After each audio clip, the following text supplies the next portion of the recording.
a gravar. Bom, então, primeiramente, bom dia, né?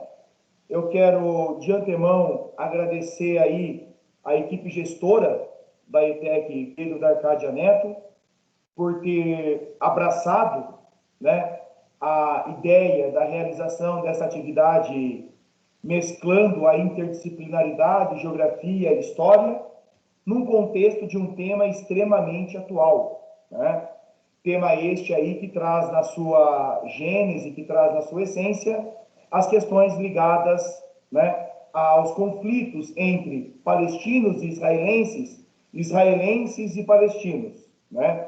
Um tema aí de grande relevância, não só no contexto de vestibular, mas também no entendimento, né, do mundo contemporâneo.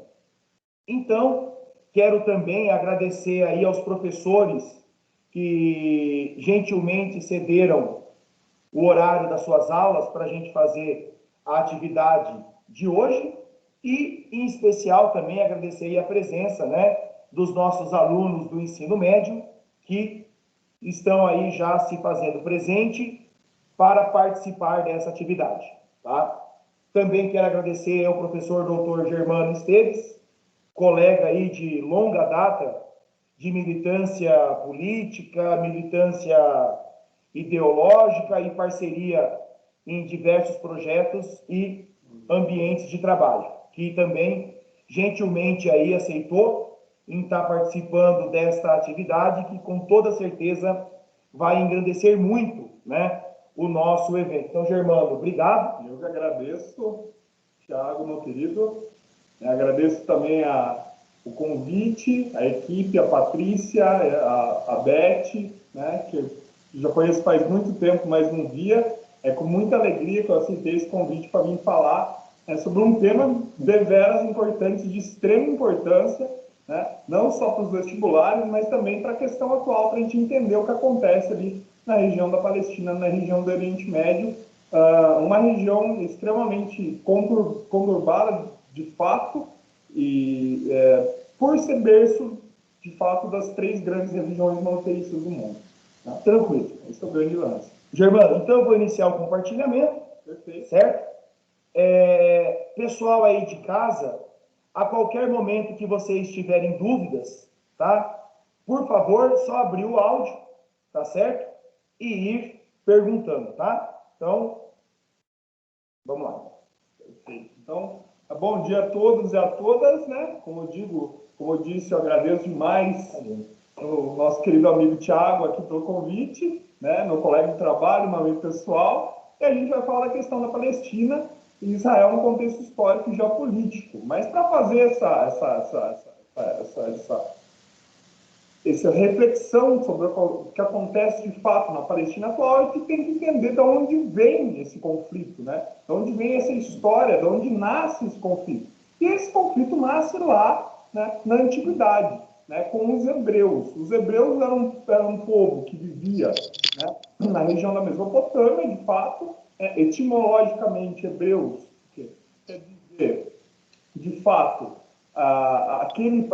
os povos que viviam do lado do rio, né, no caso do rio Eufrates, e em 2000 a.C., esses hebreus, né, fazem uma peregrinação até a terra de Canaã, a região de Canaã, atualmente conhecida como região da Palestina, né? E se a gente for analisar de fato a história hebraica, a primeira coisa que a gente tem que pensar é por que chamam esses povos de povos semitas, né? Porque os hebreus vão ser descendentes do filho de Noé, de Sem, né? Então daí que vem o semitismo, o antissemitismo e o semitismo, né? E a história judaica é dividida em três grandes partes. A primeira era a era dos patriarcas, onde a gente tem, por exemplo, Abraão e Moisés como duas figuras, né, extremamente importantes, né? É a época do cativeiro, quando os hebreus migram para o Egito também, são escravizados pelos egípcios, em 1800 a.C., e depois Moisés, né, salva esses hebreus que estão no Egito em 1250 a.C., né, abrindo o Mar Vermelho, como como nos conta o Pentateuco, o Gênesis, né? Se a gente for ver a história hebraica, está nos 5 primeiros livros do Antigo Testamento, né? E depois volta para a fase, para a terra de Canaã, para a terra prometida. E começa a fase dos juízes, né? Os patriarcas saem e começa a fase dos juízes. E essa fase dos juízes é onde se formam as 12 tribos de Judá, né? Por isso que eu ergui o nome de 12 tribos de Judá e judeus, né? E depois os filhos de Jacó, Jacó vai ficar conhecido como Israel, né? Jacó, Israel, e daí vem o nome Israel. E o juiz mais importante, eu tenho certeza que todos vocês aqui conhecem a história desse juiz mais importante da história hebraica, foi o grande Sansão, da história de Sansão e Dalila. Ele foi um juiz.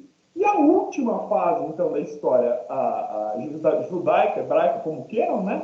É a fase da monarquia, onde a gente tem pelo menos dois grandes nomes da monarcas hebraicos. O primeiro, que a gente pode falar, o rei Davi, que era um rei belicista, que foi um rei que conseguiu conter os assírios, os caldeus, que também atacavam os hebreus nessa época, uma região que sempre foi uma região de muita disputa pela água, por terras férteis, enfim, né?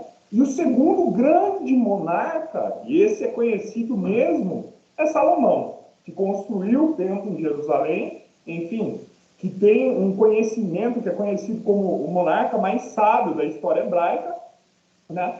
E Salomão, depois da morte de Salomão, que há uma desagregação desse povo hebreu, desse povo judeu na Palestina, né? E aí a gente tem que entrar também no contexto, né,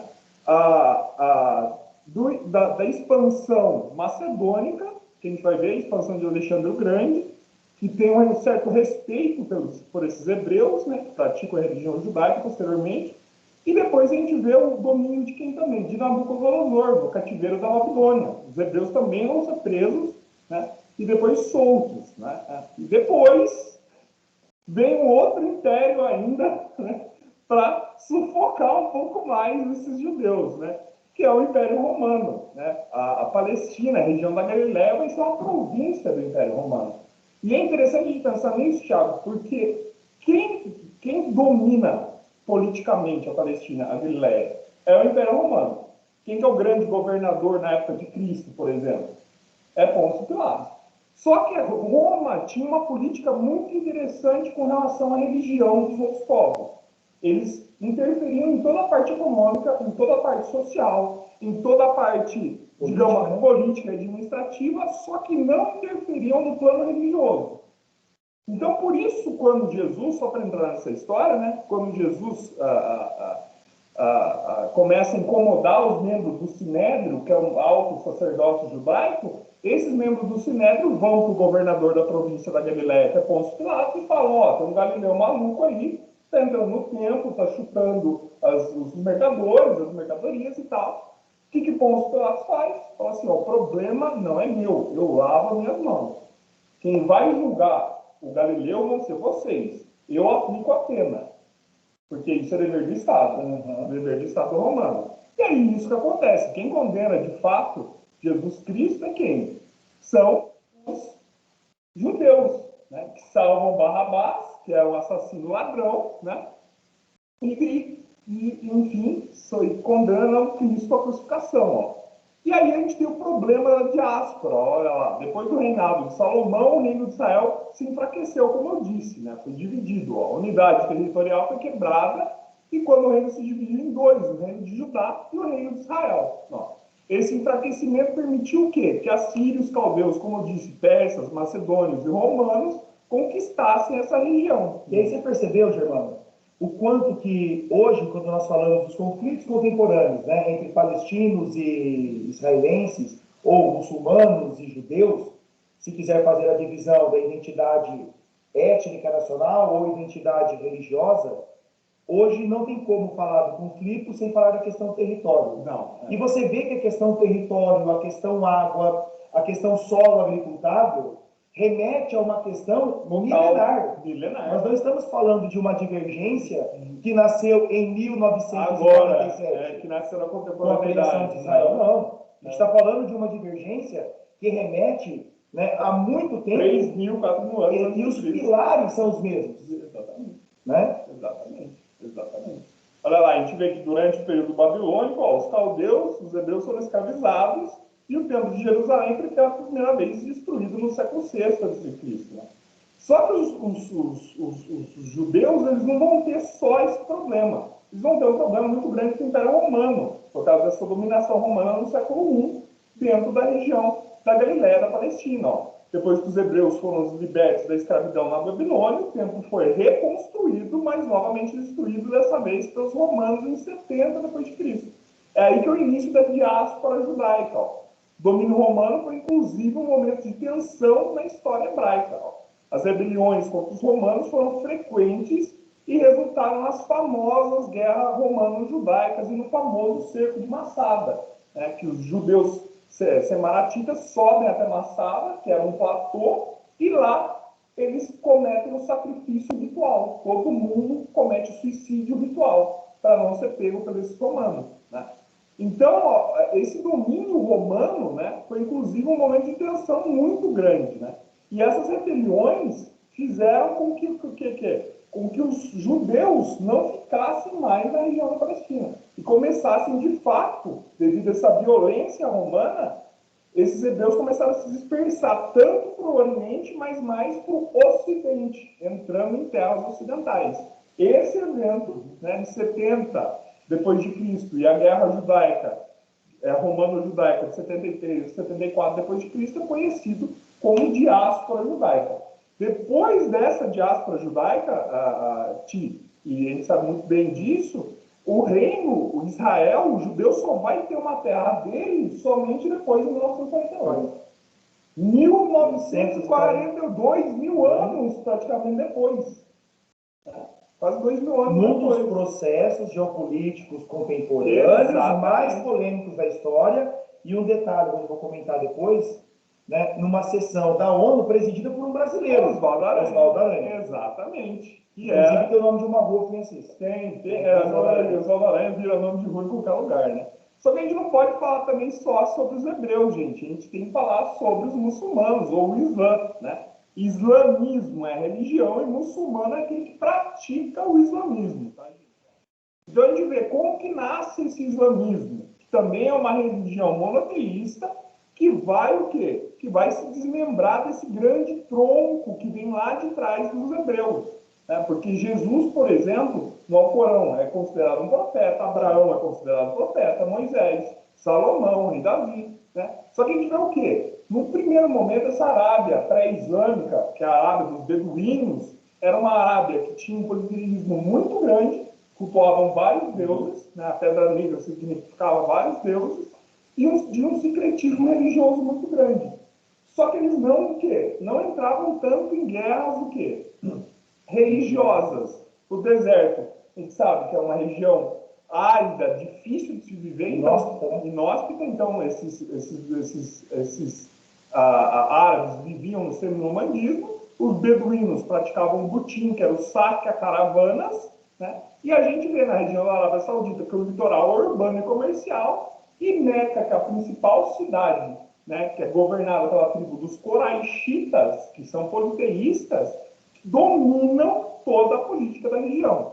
Só que daí vem um cara que se chama Maomé, que nasce em 570. Né? Maomé é um parente distante dessa tribo dos Coraixitas, que dominam a região de Meca, e Maomé tem uma sorte muito grande. Né? Em 590, ele vê uma viúva muito rica, que era viúva de um dono de caravanas, casa com ela, com a Radija, e Maomé torna-se um dono de caravana. E aí o que acontece? Maomé era politeísta também, e um dia, no ano 610, ele fazendo uma oração na caverna do Monte Hira, quem que aparece para ele? O arcanjo Gabriel. E fala: Maomé, você é o último dos profetas. Isso a gente tem que tomar um cuidado muito grande, porque existem traduções que falam que é único dos profetas, mas é o último, porque ele considera... Aí entra um ponto que não dá para a gente entrar nessa discussão sem entrar em alguns aspectos relativamente polêmicos, delicados, né? Já que estamos numa sala de aula, né, já que estamos num espaço voltado à educação, à reflexão, né, aos questionamentos e não à doutrinação ou às imposições. O perigo, Germano, das traduções. Exatamente. Né, tanto as traduções de livros sacros e o perigo da interpretação. Da livre interpretação. Da livre interpretação, ou seja, de uma interpretação descontextualizada do contexto histórico, temporal e espacial aonde elas relatam. Exatamente. Né? Porque essa ideia de único e último, né? Você fala que é o único, você começa a atacar o cristianismo, você começa a atacar o judaísmo. E não é o último. E não é o único, é o último. Então, segue uma linha das religiões monoteístas que pegam nesse tronco hebraico aí. É o que acontece. Então, Maomé tem a revelação e Maomé fica se preparando desde 610 até 622, quando ele vai para Meca e vai pregar o seu monoteísmo. O que acontece? Ele chega em Meca pregando o monoteísmo, a tribo dos Coraixitas expulsam ele e dá-se a Égira em 622, que é o início do calendário muçulmano. E ele sai de Meca e vai para uma cidade que chama Yatreb, que muda de nome para Medina, que quer dizer cidade do profeta. Só que Maomé tem uma diferença muito grande com Cristo, porque Cristo prega a paz, prega o amor. Maomé não, Maomé já é beligerante. Nesse período de 622 até 630, ele forma um exército, grande exército, volta para Meca, toma Meca e dá-se início à história do Islã. E aí a gente tem a expansão do Islã após a morte de Maomé em 633, então no século VII, do Oriente Próximo até o Egito, e é uma expansão muito rápida, né? Talvez uma das expansões mais rápidas da história, porque em 3 séculos eles conseguem abranger uma região enorme que vai da Europa até uma parte da Ásia ali, né? No século VIII, no norte da África, na Península Ibérica, né? Quando eles entram em 711 e acabam com o reino germânico visigodo, né? A época dos califas perfeitos, que são os descendentes diretos de Maomé, né? De sua filha Fátima, que casou com Ali, que daí que vai sair o ramo dos xiitas. Exatamente. Os xiitas al-Ali, os seguidores de Ali, que seguem a linha sanguínea, porque Ali casou com Fátima, e os sunitas, que seguem a Suna, que é o outro livro sagrado. Uma das fontes do saber contemplados no Alcorão. Né? A Suna, na verdade, são as palavras do profeta. Né? O Alcorão são as palavras do Javá. Perfeito? E a gente tem a dinastia dos Omíadas em Damasco, 750 a 225, e dos Abássidas em Bagdá também, de 750 a 225. E é importante lembrar, né, que essas duas vertentes, né, são as duas principais, ou as duas em maior número de seguidores, né, xiitas e sunitas, eles se divergem em vários aspectos. O primeiro, pela questão da origem, um defende ser o patriarca efetivo da religião pela linhagem sanguínea, e o outro defende ser o patriarca pela linhagem das palavras do profeta. Né? E também, historicamente falando, os xiitas se apresentaram como mais radicais, enquanto que os sunitas, entre aspas, menos radicais. Entretanto, essa leitura hoje já não faz sentido algum, e quando nós pegamos, por exemplo, as ações mais próximas, né? Os horrores conduzidos por Saddam Hussein no Iraque, pelo Estado Islâmico agora, mais recente, são grupos sunitas. São grupos sunitas. Aí não tem como a gente ponderar o que é violento e o que não é, né? Exatamente. E aí a gente tem esses muçulmanos entrando na Idade Média, né? E depois fundando o Império Turco-Otomano, que vai acabar depois com a Constantinopla em 1453. O que é interessante a gente falar? A Idade Média, então, esse período que vai de 476 a 1453, ele vai ter contato com 3 grandes religiões monoteístas, né? O islamismo, o cristianismo e a religião judaica. Essas 3 religiões vão conviver, e não vão conviver pacificamente. Né? Vamos melhorar essa história. Elas vão coexistir, mas não vão conviver. Né? Os muçulmanos, eles já têm uma prática também parecida com a prática romana. Eu sou um cristão e vou numa cidade muçulmana. Se eu não me converto, o chefe da cidade chega para mim e fala assim: pague um imposto e você pode ser livre, você pode ser um cristão livre aqui. Isso não acontece ao contrário. Né? Se for um muçulmano e entrar numa cidade cristã, você vai ser morto. E aí, gente, pelos judeus ter uma cultura muito endogâmica, digamos assim, muito fechada, com rituais fechados, de portas fechadas, os casamentos são feitos entre famílias, né? Os judeus começam a ser separados da sociedade. Só um adendo, Germano. Isso, essa fala do professor Germano, moçada, ela corrobora muito no entendimento, né, do movimento da praxis judaica. Exato. Enquanto nós vemos, por exemplo, no cristianismo e no islamismo, um movimento de busca por conversão, no judaísmo não. Ele segue a linhagem sanguínea. Não é proselitismo. Né? Você não tem esse movimento de busca de novos convertidos. Exatamente. Né? A ideia do proselitismo judaico é quase nula. Por quê? Porque é uma sociedade fechada. Só que essa sociedade fechada, pensando num contexto da Idade Média cristã, por exemplo, causa um abalo mental no imaginário desses cristãos. Porque os cristãos não entendem, primeiro, porque é uma sociedade fechada, primeiro, não respeitam também, segundo, não respeitam a Jeová, porque o Novo Testamento abre uma nova história com Cristo, e a história dos judeus, desde a diáspora, gente, até a fundação do Estado de Israel, é uma história de perseguição e morte. Durante a Idade Média, por exemplo, quando a peste negra se instala na Europa em 1347, os judeus vão ser culpados por envenenar os poços, por trazer a peste, por trazer a ira divina. Olha, lembra alguma coisa da história contemporânea do Brasil? Lembra alguém que vive buscando culpado? Exatamente, bode expiatório. Gente, como a história se repete, por isso que eu falei, é importante saber o que aconteceu para a gente entender o que está acontecendo, viu? Mas, exatamente. Então, esses judeus, nas iconografias medievais, nos quadros medievais, pinturas medievais, por exemplo, vão ser aproximados com a figura demoníaca, vão aparecer do lado do diabo, vão aparecer do lado de bruxas, vão ser queimados pela Inquisição no final da Idade Média, na Baixa Idade Média, e na Idade Moderna também, quando a igreja começa a perder poder, a igreja católica, por causa das reformas, né? E os judeus sempre vão carregar esse estigma. Né? E aí a gente vê que o estigma maior carregado pelo judeu vai ser onde? Vai ser nesse período entre guerras, agora a gente vai dar um salto no tempo, né? De 18 a 38, mais ou menos a 39, onde a Alemanha estava arrebentada, porque saiu perdendo na Primeira Guerra Mundial, nos tratados que foram firmados pós a Primeira Guerra Mundial, né? E quem tinha dinheiro na Alemanha, na verdade, né? Eram os judeus, né? A gente vê as antecedentes da formação do Estado de Israel, né? Eu tive que ter falado isso antes, mas existia já um movimento de unificação desse povo, de buscar a unificação desse povo que estava disperso pelo mundo, que é o famoso movimento sionista no final do 19. Olha lá. O termo sionismo é derivado da palavra Sion, que em hebraico quer dizer o quê?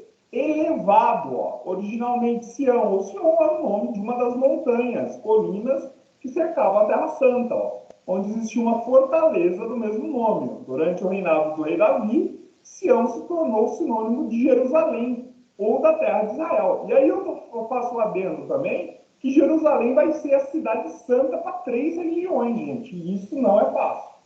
Conciliar essa ideia não é nem um pouco fácil. Cristianismo, islamismo e judaísmo vão compartilhar a mesma cidade. Bom, Jerusalém, ela tem a mesquita, que eu vou comentar depois com vocês, ela tem o terceiro ponto mais sagrado do Islã. É o terceiro ponto. É onde Maomé acende o céu. Exatamente, você tem Meca e Medina, isso, depois Jerusalém. Depois Jerusalém, onde Maomé acende, Jesus está ali também, né? E, enfim, Salomão, o templo de Salomão estava ali, a Arca da Aliança. Por isso que controlar Jerusalém é um aspecto tão importante. Exato. Não é que Jerusalém tenha petróleo, ou jogue petróleo, ou tenha jazidas de ouro. Não é isso. Mas é uma questão simbológica e histórica.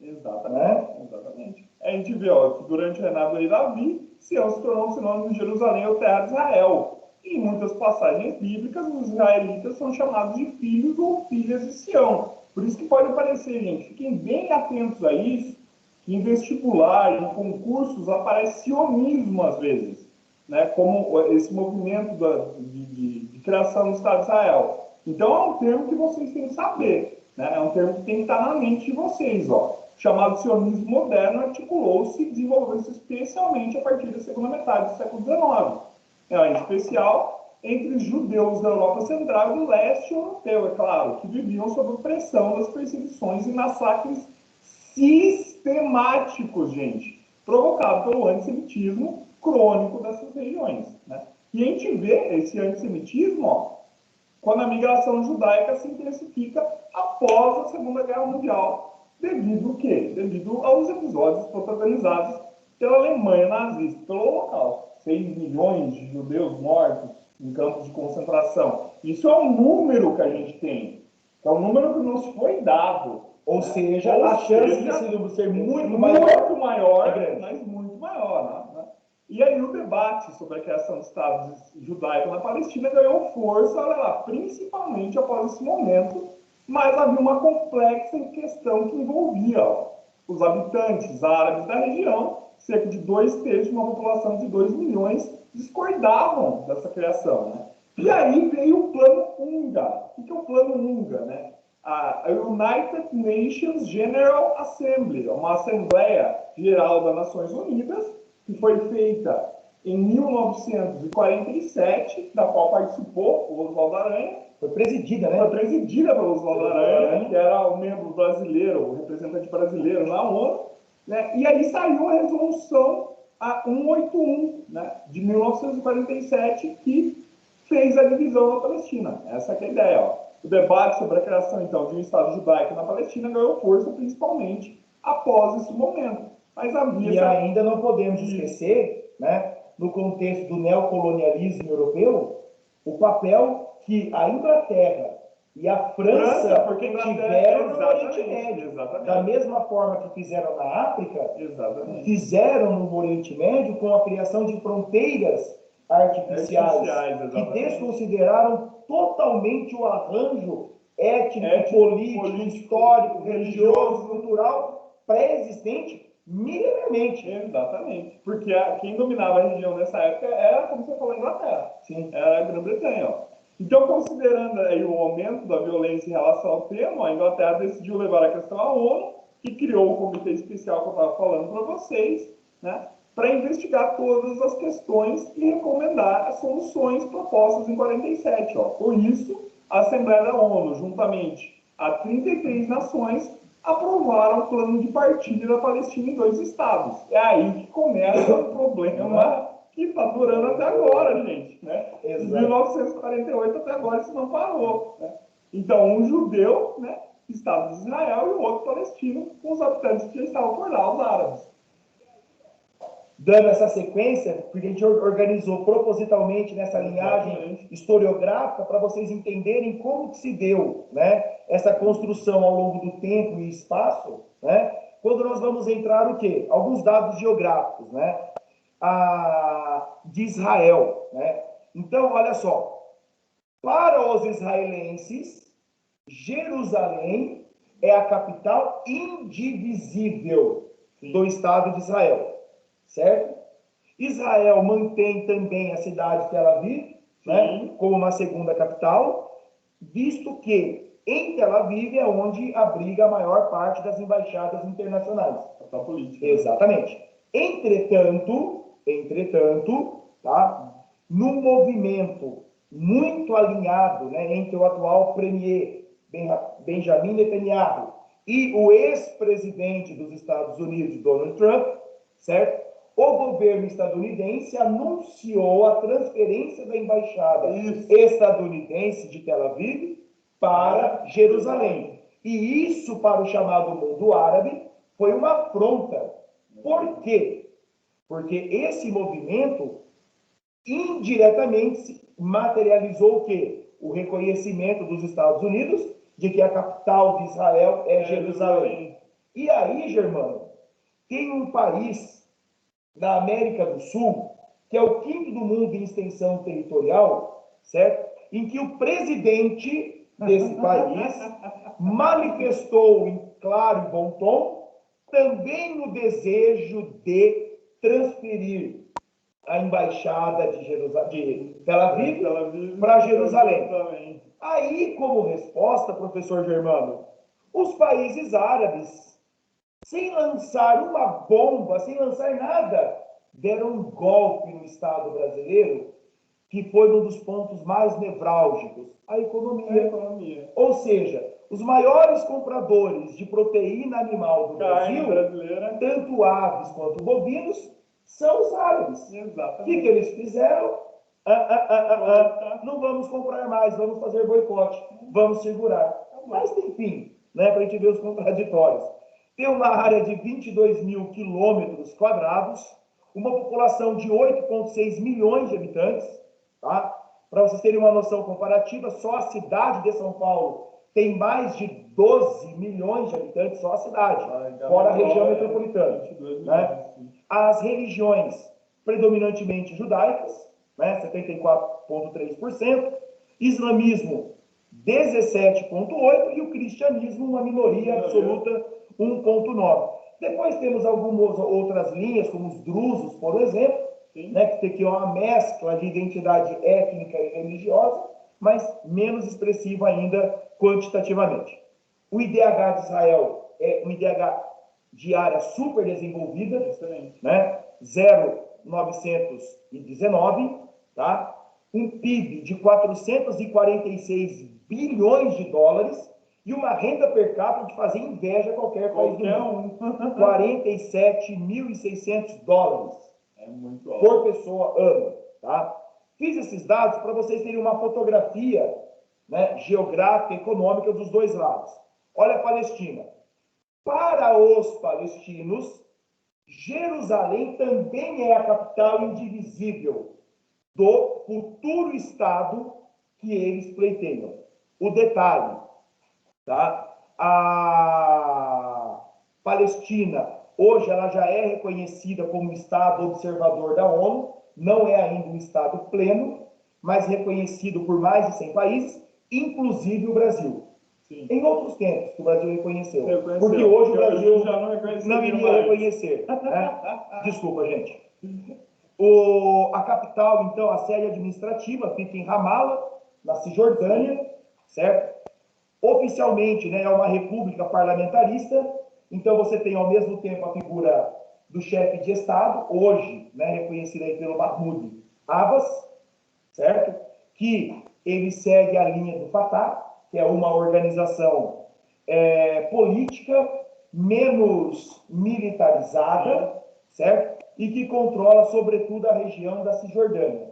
Enquanto que na região da faixa de Gaza, que daqui a pouquinho eu vou mostrar para vocês, hoje nós temos ali um controle do Hamas, que já é um grupo, né, de resistência islâmica com um caráter político e bélico. Na verdade, nasceu com um caráter bélico e depois ganhou o status político, igual o Hezbollah, né, que é partido de Deus, que controla aí a região sul do Líbano. Tá? Mas olha as diferenças. População, 5 milhões de habitantes, tá? Mas olha o IDH, 0,700. Olha o IDH de Israel, 0,9.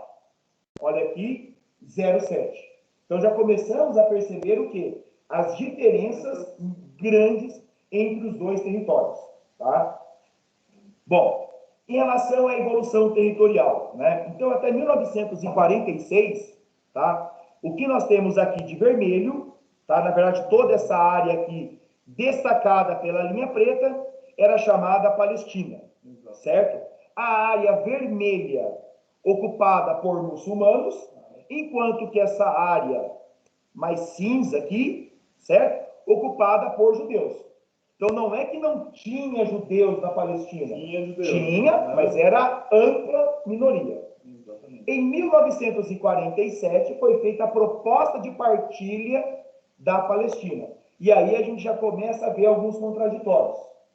Né?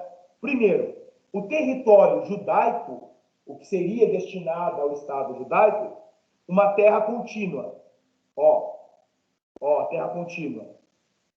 Terra contínua. Exatamente. Enquanto que os palestinos já adotaram a primeira estratégia de enfraquecimento, fragmentação. Dividido. Primeiro, eu cerco. Então, por todos os lados eu consigo te sufocar.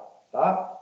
Isso resultou, né, antes mesmo da proclamação oficial da ONU, num grande movimento de retorno, de migração de judeus que estavam espalhados pelo mundo inteiro, mas principalmente continente europeu, né?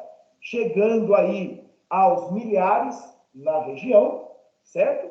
E logo em 1947 estoura aí a primeira guerra árabe-palestina, certo? Israel, o recém-criado Estado de Israel, já nasceu no meio de guerra. Já nasceu no meio de guerra. E nasceu com um apoio muito grande das potências ocidentais. Exatamente. Entendam, nesse momento já, a conexão Inglaterra e Estados Unidos apoiando o Estado de Israel. Por quê? Tem petróleo em Israel? Não tem. Praticamente não tem petróleo. Só que nós temos que entender, primeiro, o peso econômico que os judeus tinham e ainda têm nas economias, tanto da Inglaterra, como também nos Estados Unidos. Ponto 1. Ponto 2. O Oriente Médio é a principal área produtora de petróleo do mundo. E ainda nós estamos vivendo, apesar de num leve declínio, mas ainda estamos vivendo a era do petróleo. Então, ter uma base de apoio no Oriente Médio, ainda mais, né, em um contexto em que as tecnologias da movimentação e informação, à época, eram bem inferiores às de hoje, estar presencialmente era um elemento de controle. Então, esse apoio foi muito decisivo. Em 49, o Estado, depois dessa guerra, Israel, em 48, proclama a sua independência unilateral, exatamente, né? E aí já percebemos o quê? Que ao longo dos anos, vários conflitos foram ocorrendo, e em todos esses conflitos, o que originalmente era a Palestina, o que foi proposto, e percebemos o quê? As reduções de território, certo? Aqui nós temos, né, a faixa de Gaza, aqui nós temos a Cisjordânia, certo? E aí, olha só, o quanto, e aí é um ponto importante, né, que inclusive está diretamente ligado a esse contexto contemporâneo, que são as investidas israelenses em territórios palestinos para a ocupação, para fins de assentamentos, ou seja, construção de moradias. Tá? Só que por muito tempo, as organizações paramilitares, bélicas, né, do lado palestino, sempre foram muito mais fracas do que a israelense. Logo, uma desproporcionalidade de forças que acabaram levando a sucessivas vitórias israelenses e a supressão de territórios dos palestinos. E isso é óbvio que foi alimentando um ranço, porque não foi. Primeiro que perder território já é trágico. Perder território para quem você não gosta, pior. E ainda perder com brutalidade, piorou mais. Então você gerou uma sucessão de gerações que alimentam de ambos os lados esse ódio mútuo, né? Jerusalém, olha só aqui, Jerusalém, hein? Aqui, ó. Lembrando que quando teve a criação da proposta do Estado de Israel, a ideia era levar Jerusalém a um controle internacional. Sim. Era uma cidade internacional. Sim. Mas essa proposta efetivamente nunca aconteceu. E hoje Jerusalém, enquanto cidade, ela está no lado israelense. E é controlada hoje, politicamente, por israelenses. Olha só, uma população de 857 mil habitantes, alguma coisa do tamanho de Guarulhos, aqui no estado de São Paulo, a população, tá?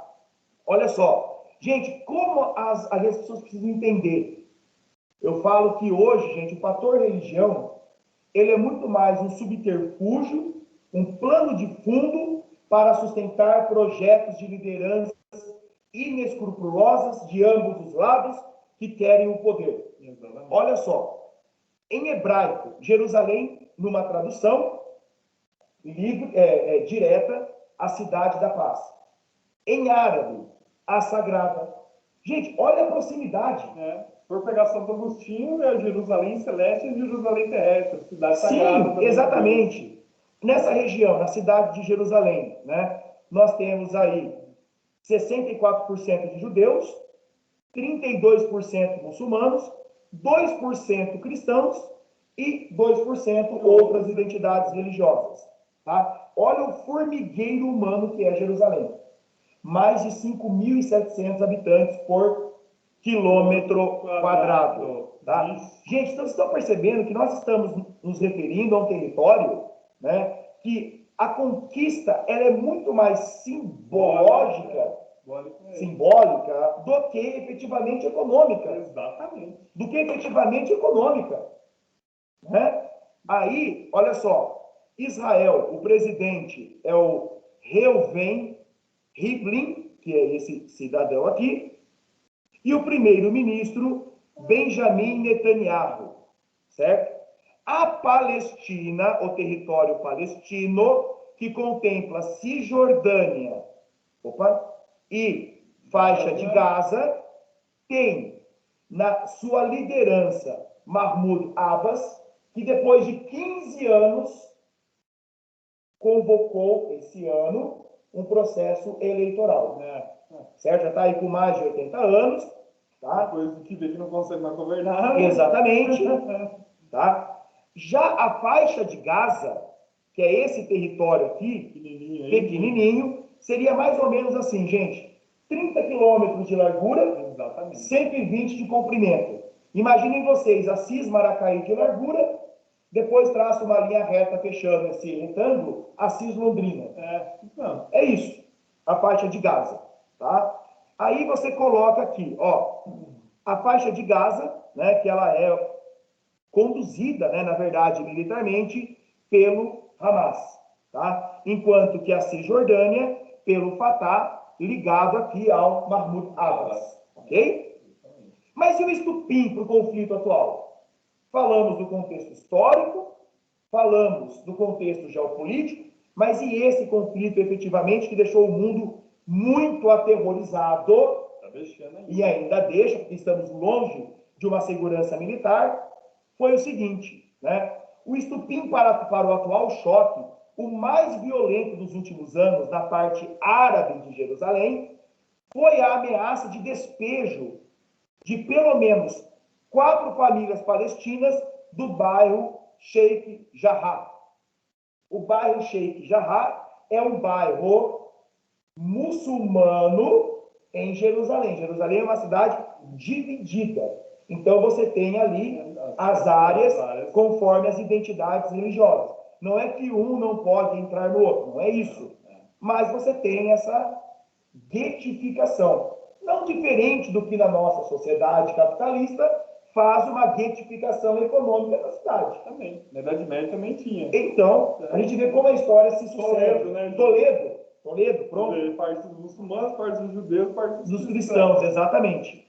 Então, olha só, a lei de Israel, não é a lei feita em conjunto. A lei de Israel determina que os judeus que provarem que os familiares viviam nesse local antes de 48 podem reivindicar. Problema. Aí, o que aconteceu? Além disso, nós saímos agora do chamado Ramadã, que é o período sagrado para os muçulmanos. Para vocês entenderem mais ou menos, é como se fosse o período quaresmal para os cristãos. Um momento voltado à reflexão e às orações, além de alguns ritos, dentre eles o jejum, certo? Do nascer ao pôr do sol. Então é um momento muito sacro, demais para os muçulmanos. Então, em suas peregrinações às mesquitas, nesse caso, a mesquita Al-Aqsa, certo? O que aconteceu? Os muçulmanos foram se sentindo duplamente pressionados. Primeiro, já pela questão do bairro, né, Sheikh Jarrah, e a segunda questão, pelo fato de, no seu manifesto sacro religioso, estarem sendo o quê? vigiados, monitorados por membros do exército israelense. Certo? Em nome dessas duas situações, certo? Os judeus, no caso o exército israelense, não judeu, desculpa. O exército israelense lançou uma bomba dentro da mesquita, quando eles estavam indo à mesquita. E aí, meu irmão, a mesquita Al-Aqsa é o terceiro lugar mais sagrado para os muçulmanos. Meu, tacou, tipo assim, pegou uma caixa de marimbondo e tacou na pedra. Jogou. Meu, o que aconteceu? Tonel de gasolina na fogueira. Exatamente, apagou fogo com gasolina. A situação já estava tensa. E ainda você vem agredir um local sacro, para mim, seria mais ou menos, então, um muçulmano abrir fogo ou pichar o muro das lamentações. Sim. Em termos ofensivos, digamos assim. Né? Como resposta, o Hamas, que está lá na faixa de Gaza, começou a atacar, porque apesar do estupim ter iniciado em Jerusalém, o confronto não se deu em Jerusalém, esse confronto bélico. Ele se deu entre na faixa de Gaza e o sul de Israel. Certo? Então o Hamas começou a disparar foguetes, né? Após alertar para Israel, ó, você para, você sai, você para com isso. Não parou, lançou bomba. Os israelenses, de outro lado, fizeram o quê? Também soltaram bombas. Ali, é que esses confrontos, né, que começaram aí no comecinho de maio, ou seja, no mês vigente, que nós estamos, né, prestes a terminar, foi considerado um dos mais sangrentos confrontos dos últimos anos, sim, tá? Deixou aí uma legião de centenas de mortos dos dois lados, porém, um número muito maior do lado palestino do que do lado israelense, já que a infraestrutura de combate, de interceptação de mísseis por parte de Israel é uma das mais eficientes do mundo. Mas um ponto, né, que deixou aí bastante intrigado, de onde que o Hamas tirou todas essas bombas? Como que elas chegaram ali? O que nós temos que lembrar? Olha só, pessoal. Antes de falar um pouquinho disso, como que chegou, como que a trégua veio? Né? A trégua ela veio por meio de uma movimentação geopolítica internacional, quando começaram a perceber que isso poderia dar besteira. Dar besteira grande. Que nós temos ali agentes envolvidos, indiretos, que vai ser o próximo ponto, onde eu vou entrar na questão das armas ao Hamas, que são potências nucleares. Esse é um ponto. Tá? Então, o Egito, que tem um papel geopolítico muito importante, é um grande interlocutor nas questões envolvendo o Oriente Médio. Lembrando que o Egito foi o primeiro país árabe a reconhecer o Estado de Israel após a Guerra do Yom Kippur. Exatamente, foi o dia do perdão. Né? Aí, o que aconteceu? O Egito, por meio, né, de pressão russa e estadunidense, pressão no sentido, ele sendo o agente interlocutor dos dois lados, e daqui a pouquinho vocês vão entender o porquê da Rússia, tá? O que eles fizeram? Estabeleceu, então, né, envolvendo as lideranças israelenses e do Hamas, um cessar-fogo, certo? Só que esse cessar-fogo, é importante lembrar, que ele não foi unânime. Tanto do lado palestino quanto do lado israelense, ainda continuamos tendo, certo, pessoas promovendo atos isolados de ataque mútuo. Tá? Então não é uma questão quem é o certo, quem é o errado, quem é o bonzinho, quem é o vilão. Não, é uma discussão que vai muito além disso. Tá? Mas enfim, mais uma vez, né, a cidade de Jerusalém permanecendo aí como o epicentro dos debates, né, das questões geopolíticas, históricas entre israelenses e palestinos.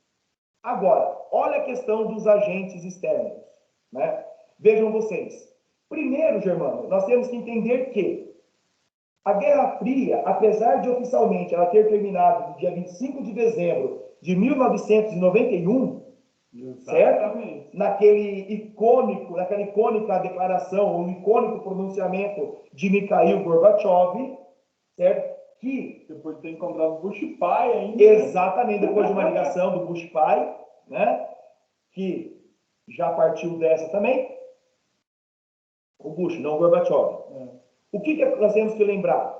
As divergências Rússia e Estados Unidos nunca terminaram. Exatamente. As hostilidades. Exatamente. E nos anos 2000 para cá, com a retomada econômica da Rússia, né? E a sua recolocação no protagonismo militar do mundo contemporâneo, certo? O que aconteceu? Nós temos Israel apoiado pelos Estados Unidos e indiretamente Inglaterra, certo? E de alguma forma França. E de alguma forma França. Bom, de outro lado, os palestinos militarmente, olha digamos assim, o embrulho ou arranjo, a trama, o emaranhado, não a trama, o emaranhado. Os palestinos militarmente organizados pelo Hamas, do grupo Hamas, que é apoiado pelo Hezbollah, no Líbano. O Hezbollah, ele é diretamente apoiado pela Al-Qaeda, do Bin Laden, e pelos governos clérigos do Irã. Pelo Irã, que é o grande rival dos Estados Unidos. Não podemos esquecer que desde 79, Estados Unidos e Irã não mantêm relações diplomáticas. E o Irã, que mantém um polêmico programa nuclear, é apoiado pela Rússia, que é uma potência nuclear que, em diversos momentos, levou o mundo a um grande temor de um holocausto nuclear, porque Estados Unidos, França e Inglaterra também são potências nucleares. Exatamente. Eu falo, Germano, até para encerrar, que o Oriente Médio, ele é o palco, ele é o locus em que rivais elegeram para conflitar. É o palco de conflito entre rivais. É o grande. E o pior de tudo, nesse cessar-fogo, os dois lados proclamaram-se vitoriosos,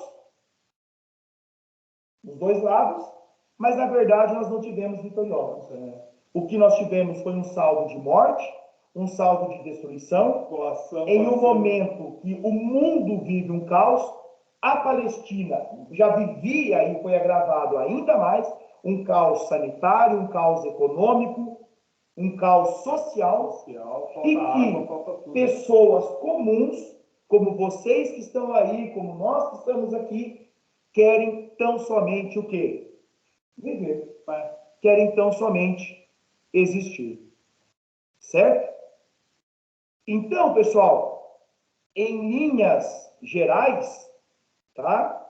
Em linhas gerais, esses eram os pontos, né, principais a serem debatidos sobre a questão, né, histórica. É óbvio que só esse tema você ficaria um dia falando, eu não esgotaria, mas pelo menos em linhas gerais, né, esses eram aí os principais pilares, né, para vocês que estão aí se preparando para vestibular, terem já um pontapé. A turma do terceiro já viu Oriente Médio comigo, já tinham visto, né?